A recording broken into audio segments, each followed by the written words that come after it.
दोस्तों नमस्कार।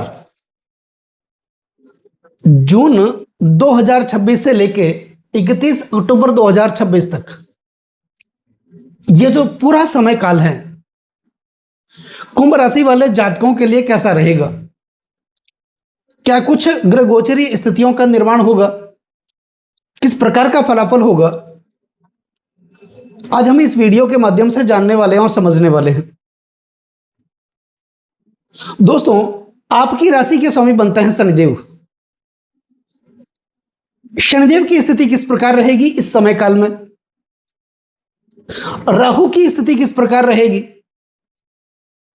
देवगुरु बृहस्पति की स्थिति किस प्रकार रहेगी और केतु की स्थिति किस प्रकार रहेगी इस समय काल में? क्योंकि इनका गोचर परिवर्तन, इन चारों ग्रहों का गोचर परिवर्तन लंबे समय तक हमें प्रभावित करता है और गोचर में सबसे महत्वपूर्ण ग्रह ये माने जाते हैं, जिनमें शनिदेव, जिनको कर्म फलदाता कहा जाता है, कलयुग के न्यायाधीश है, दंडाधिकारी हैं, हमारे कर्मों का लेखा जोखा अपने पास रखते हैं और कर्मों के हिसाब से ही हमें फल देते हैं। हमारे सौर परिवार में एकमात्र ऐसे ग्रह हैं जिनको 7.5 बटैया का अधिकार दिया गया। यह अधिकार किसी के पास नहीं है। कहते हैं शनिदेव डिले जरूर करते हैं लेकिन डिनाई कभी नहीं करते, मना कभी नहीं करते, धीमी गति से देते हैं लेकिन देते जरूर हैं। संघर्ष करवाते हैं, मेहनत करवाते हैं, यानी वो जांचते हैं, परखते हैं, गिराते हैं, दबाते हैं, तपाते हैं और तपाने के बाद एक साधारण से कोयले को भी धीरे धीरे हीरे में बदलने का अगर किसी ग्रह के पास सामर्थ्य है तो वो है शनिदेव। तो शनिदेव की स्थिति किस प्रकार रहेगी जून 2026 से लेकर 31 अक्टूबर 2026 तक, ये भी आज जानेंगे। राहु तो शनिदेव की राशि कुंभ राशि में और कुंभ राशि वालों के लग्न भाव में दिसंबर 2026 तक विराजमान रहेंगे। उसके बाद ये द्वितीय भाव में चले जाएंगे। शनिदेव भी 3 मार्च 2027 तक आपके द्वितीय भाव में रहेंगे, देवगुरु बृहस्पति की मीन राशि में। उसके बाद ये आपके तीसरे भाव में अपनी नीच राशि में गोचर करेंगे। और सबसे महत्वपूर्ण, देवगुरु बृहस्पति 2 जून 2026 को अपनी उच्च राशि कर्क राशि में विराजमान हुए और कुंभ राशि वालों के छठे भाव में विराजमान हुए। स्वाभाविक है केतु आपके सप्तम भाव में ही होंगे। तो यह स्थिति इस समय काल में आपके लिए रहेगी। दोस्तों, 29 मार्च 2025 का समय, वो दिन आपको याद होगा। शनिदेव ने 2.5 सालों के बाद एक विशेष राशि फल किया था। वो अपनी मूल त्रिकोण राशि कुंभ राशि से निकल करके, अपनी ही राशि से निकल करके देवगुरु बृहस्पति की मीन राशि में विराजमान हुए और कुंभ राशि वालों को शनिदेव के 7.5 का अंतिम चरण शुरू हुआ। सबसे पहले तो यह जानना बहुत जरूरी है कि शनि की 7.5 क्यों आती है और क्या होती है 7.5। द्वादशे जन्म के रासो द्वितीय छ शनिचर सार्धानी सप्तवर्षाणी तदा दुखेर युतो भवेति, यानी गोचर व शनिदेव भ्रमण करते हुए, संचरण करते हुए हमारी जन्म राशि से यानी चंद्रमा से द्वादश भाव, लग्न भाव व द्वितीय भाव का संचरण करते हैं। ये 7.5 साल, सार्धानी सप्तवर्षाणी 7.5 साल, तदा दुखेर युतो भवेति, दुख के माने जाते हैं, पीड़ा के माने जाते हैं, क्योंकि उस समय में शनिदेव हमारे धैर्य की परीक्षा लेते हैं। तो कुंभ राशि वालों के लिए शनिदेव फिलहाल द्वितीय भाव में, धन कुटुंब और वाणी के भाव में विराजमान हैं और जाते हुए शनिदेव अंतिम चरण है। जाते हुए शनिदेव अच्छा फल देते हैं और जाते हुए शनिदेव अच्छे भी लिखते हैं। एक बार मां लक्ष्मी और शनिदेव के बीच बहस हुई। बहस इस बात को लेकर हुई कि हम दोनों में से बड़ा कौन है, और वो बहस करते करते भगवान विष्णु के पास गए और जाकर के कहा, आप हमें बताओ कि हम दोनों में से बड़ा कौन है। अब भगवान विष्णु नाराज किनको करें, तो उन्होंने भगवान विष्णु और शनिदेव से कहा कि सामने एक बरगद का पेड़ है, आप वहां पर हाथ लगा करके वापस आओ, तब तक मैं सोचता हूं कि आप दोनों में से बड़ा कौन है। वो दोनों गए और हाथ लगा करके वापस आए। आकर के भगवान विष्णु से कहा, अब आप बताओ हम दोनों में से बड़ा कौन है। तो भगवान विष्णु ने बहुत ही सुंदर उत्तर दिया कि शनिदेव, जब आप जा रहे थे आप अत्यधिक सुंदर लग रहे थे, और लक्ष्मी जी जब आप आ रही थी अत्यधिक सुंदर लग रही थी। तो जाते हुए शनिदेव अच्छे लगते हैं। शनिदेव आपके द्वितीय भाव में 3 मार्च 2027 तक रहेंगे, उसके बाद आपके तीसरे भाव में चले जाएंगे। कहते हैं त्रिछष्टे चलावे शनि सौख्य दाता। जब भी शनिदेव तीसरे भाव में, छठे भाव में या 11वें भाव में संचरण करते हैं हमारी जन्म राशि से, ये दुखों का नाश कर देते हैं, पीड़ाओं का नाश कर देते हैं। तो ये जो समय रहेगा 31 अक्टूबर 2026 का, ये बृहस्पति को लेकर है, क्योंकि बृहस्पति आपके छठे भाव में अपनी उच्च राशि में रहेंगे। शनिदेव मार्च 2027 तक रहेंगे आपके द्वितीय भाव में, उसके बाद तीसरे भाव में आ जाएंगे। तो 2029 तक शनिदेव आपके तीसरे भाव में रहेंगे। तो यह स्थिति आपके लिए बहुत ही बढ़िया है। राहु रहेंगे आपके लग्न भाव में। दोस्तों, लग्नस्थ राहु, क्योंकि राहु अपने प्रबल मित्र की राशि में, कुंभ राशि में, और आपके लग्न भाव में विराजमान है।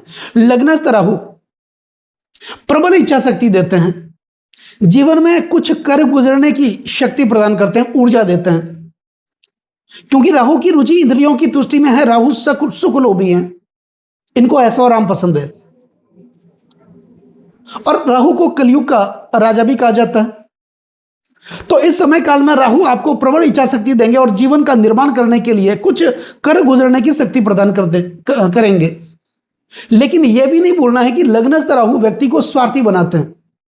अब देखा जाए तो इस दुनिया में, इस कलयुग में स्वार्थ किसके पास नहीं है, और यह हकीकत है इस दुनिया की। जो जितना ज्यादा स्वार्थी होगा वो उतनी ही तरक्की करेगा। तो राहु की स्थिति बहुत ही बढ़िया है। राहु दिसंबर 2026 तक आपके लग्न भाव में रहेंगे। शनिदेव की स्थिति आपके लिए बहुत ही अच्छी रहेगी। और देवगुरु बृहस्पति जो भाग्य के कारक माने जाते हैं। दोस्तों, शनिदेव कर्म फलदाता, इनको कहा जाता है, कर्म के कारक है, और बृहस्पति भाग्य के कारक हैं।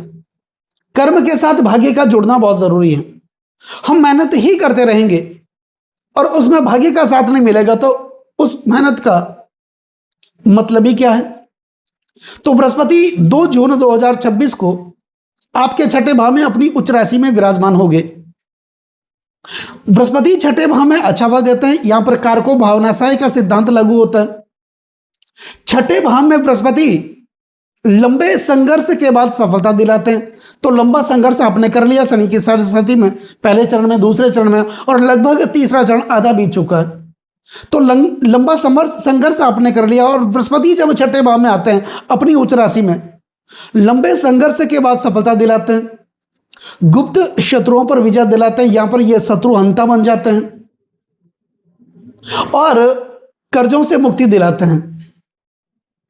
ऐसा व्यक्ति चाहे कितना भी कर्ज हो, कर्ज में आदमी उलझा हुआ भी हो, व्यक्ति अपनी सूझबूझ के कारण, अपनी बौद्धिक शक्ति के कारण, ज्ञान के कारण कर्ज से मुक्ति पा ही लेता है।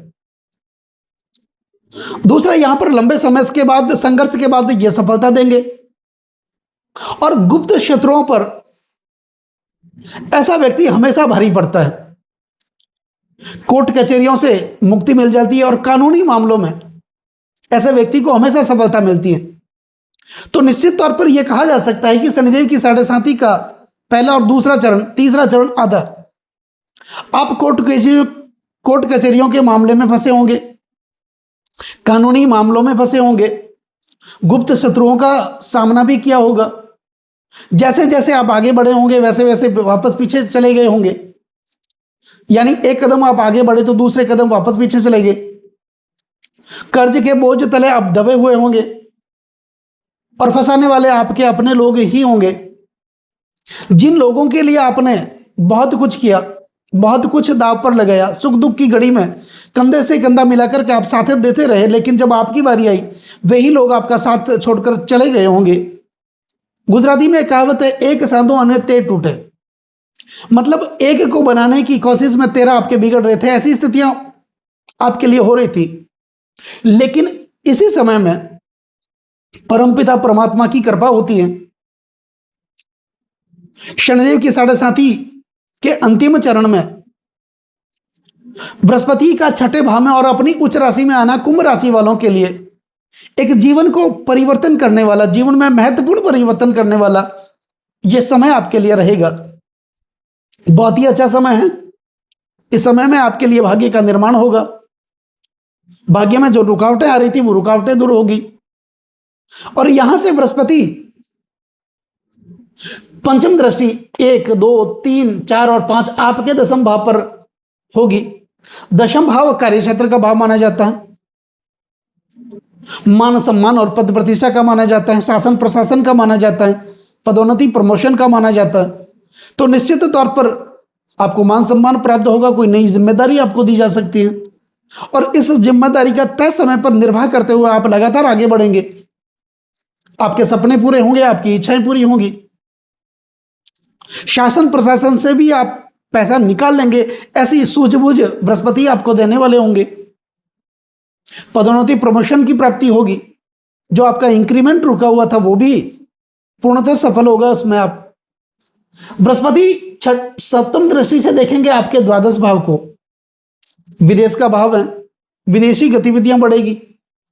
शिक्षा के क्षेत्र में, ज्ञान के क्षेत्र में, अध्यापन के क्षेत्र में आप लगातार अच्छा करेंगे, आगे बढ़ेंगे। और इस समय काल में जब तक बृहस्पति आपके छठे भाव में अपनी उच्च राशि में रहेंगे, ऐसा व्यक्ति दूसरों के लिए एक प्रबल सलाहकार बन जाता है। लोग उनकी बातों को मानते हैं, उनके कहने पे चलते हैं, जिसके कारण मान सम्मान की प्राप्ति होती है। तो बृहस्पति की सप्तम दृष्टि होगी द्वादश भाव पर। व्यर्थ के खर्चों से मुक्ति मिलेगी। अननेसेसरी खर्चों से परेशान थे, हॉस्पिटल के खर्चों से परेशान थे, उस खर्चों से आपको मुक्ति मिलेगी। एक्सपोर्ट इंपोर्ट का अगर आप कार्य भी कर रहे थे, उसमें भी सफलता देखने को मिलेगी। और बृहस्पति की नवम दृष्टि आपके द्वितीय भाव पर शनिदेव पर होगी। बृहस्पति भाग्य के कारक हैं, शनिदेव कर्म के कारक हैं। बृहस्पति नवम दृष्टि से शनिदेव को देखेंगे, द्वितीय भाव को देखेंगे, तो आपके अंदर वाणी कुशलता भी बढ़ेगी, ज्ञान भी बढ़ेगा और आप अपनी वाणी कुशलता के कारण अपना फंसा हुआ काम निकालने में माहिर होंगे। ऐसी प्रबल इच्छा शक्ति आपके अंदर विकसित होगी। अब बात करते हैं कुछ महत्वपूर्ण उपायों की। बृहस्पति से संबंधित आपको उपाय करना है, क्योंकि बृहस्पति अपनी उच्च राशि में अच्छी स्थिति में है, छठे भाव में है।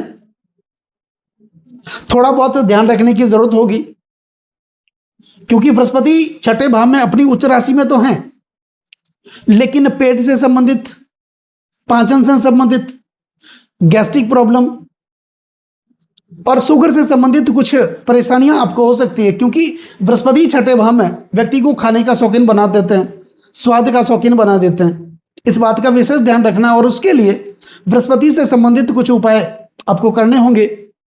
किसी भी मंदिर में आप जाएं, गुरुवार के दिन या प्रतिदिन आप जा सकते हैं, तो विष्णु सहस्त्र का पाठ आप वहां पर जरूर करें और भगवान विष्णु की उपासना करें, पूजा करें। बड़े बुजुर्गों की सेवा करें, गुरु के सानिध्य में रहें, उनका मान करें, सम्मान करें। पीली वस्तुओं का विशेष आप दान करें और गुरुवार के दिन या प्रतिदिन गाय को चने की दाल और गुड़ आप जरूर खिलाएं। यह उपाय आपको करना है। बाकी स्थितियां आपके लिए बहुत ही अच्छी हैं। दोस्तों नमस्कार।